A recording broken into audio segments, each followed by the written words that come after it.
In today's video, I'll teach you how to download Google Chrome in Windows 11. First of all, launch open any browser of your choice. You can see over here I've opened Microsoft Edge.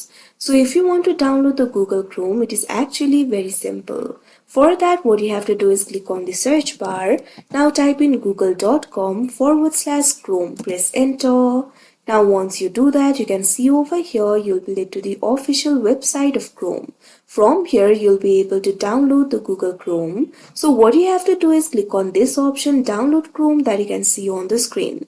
Now wait for a while. You can see over here Chrome setup will be automatically downloaded. So what you have to do is simply open the Chrome setup that you downloaded just now. Now after that, Chrome setup will be opened. What you have to do is simply follow through the prompts and Google Chrome will be downloaded on your device. Right now I've already downloaded the Google Chrome. So like this you'll be able to download it. So that is how you download Google Chrome on Windows 11. I hope you found this video helpful. Thank you for watching.